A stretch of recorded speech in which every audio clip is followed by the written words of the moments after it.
Nobody likes a bigot when he's crying. Take it away, Randy. Nobody likes a bigot when he's crying. One more time. This isn't working. For me. Okay, so, what has been happening in the last 12 hours or so of gaming? Well, Randy Pitchford, everybody, and Gearbox, they've made some announcements. Now, a lot of you will know who Randy Pitchford is. He is the very colourful character and co-founder of Gearbox. He is also responsible, of course, for Borderlands. All this and more after the drop. They have been acquired for a hell of a lot of money. Let's get into it.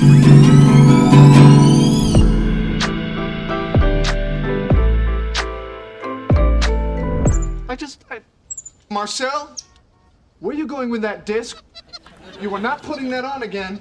Marcel, okay, if you press that button, you are in very, very big trouble. Nobody likes talking to... You know what? I'm gonna sing it an octave higher, because you guys are worth it.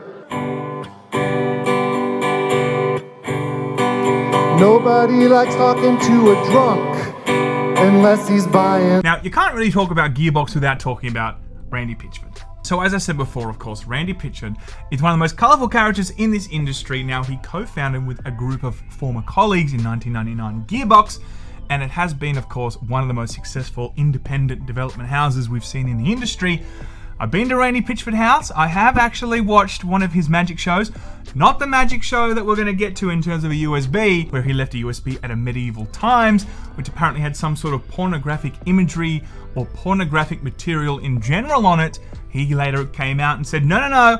Pornography is like magic to me. I'm a magician. I just wanted to do some research. That's all it is. I wonder what kind of research he's actually doing behind closed doors with that USB. I said don't disturb you, I'm cleaning my room! Nobody likes... On top of this, there's the allegations of assault against a previous Borderlands voice actor, and we can't forget the huge debacle with the whole Colonial Marine saga. So look, Randy and Gearbox, especially Randy, they've had some ups and downs.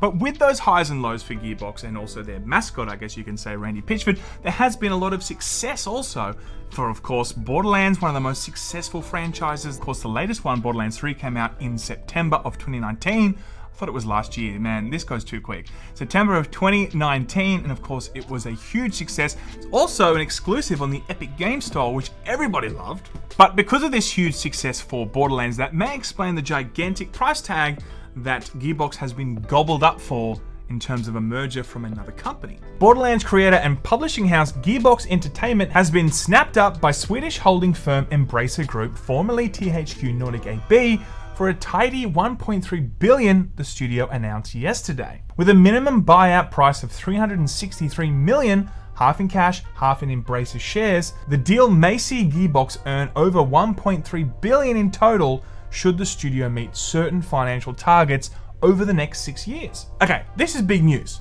Gearbox is one of the most successful independent development houses that have some of the most successful and biggest IP that we've seen in gaming.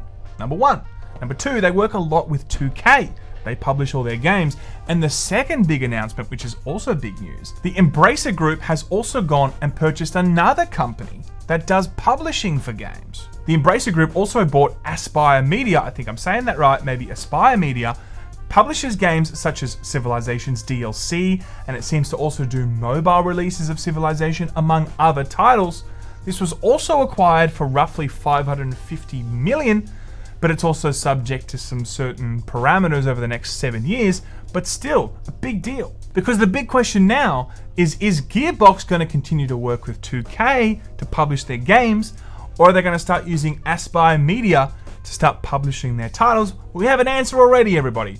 Seems like Borderlands is there to stay at 2K Games, at least for the foreseeable future. 2K spokesperson said, as the proud publisher of Borderlands franchise, we are happy for our partners at Gearbox and this exciting new chapter for their organization. The merger does not change 2K's relationship with Gearbox, nor our role as the publisher for Borderlands IP or any other project we are currently working on with the studio. We look forward to continuing our long-term partnership with this incredibly talented team and delivering many more exciting entertainment experiences to gaming fans around the world. Well, I'm sure 2K, when they heard the news, they were like, holy shit, we gotta get on the phone right now and make sure everything's okay between Gearbox and 2K.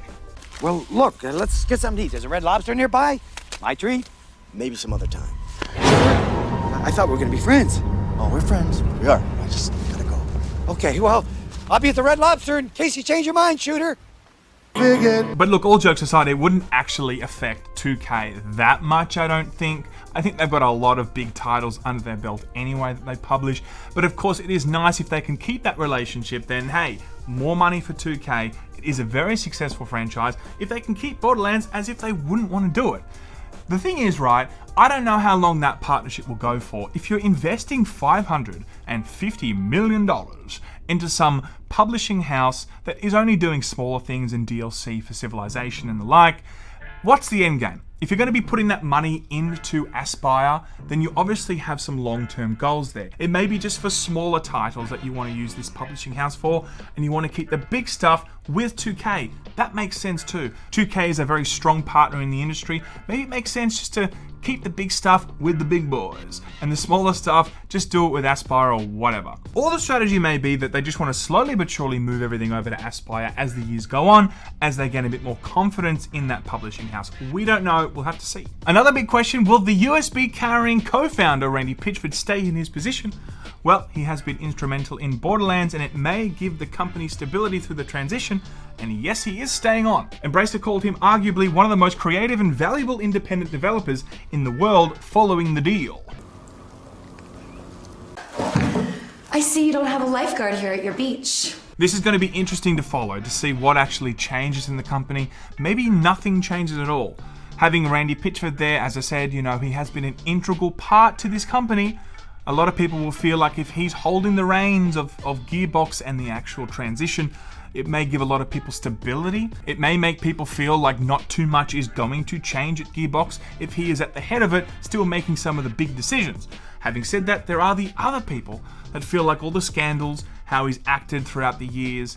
Maybe it's time for just fresh management in Gearbox and fresh management in general for all these games, with a CEO that doesn't have such a stained past that can bring the company into the next gen of gaming. Xbox taking over Bethesda, Embracer embracing Gearbox, had to do it. Who's next? It's going to be EA or something? Well, there are rumors about that, but that's for another episode, everybody. Until next time, guys, thank you so much for tuning in. Blaming out! Boo-hoo when he's crying.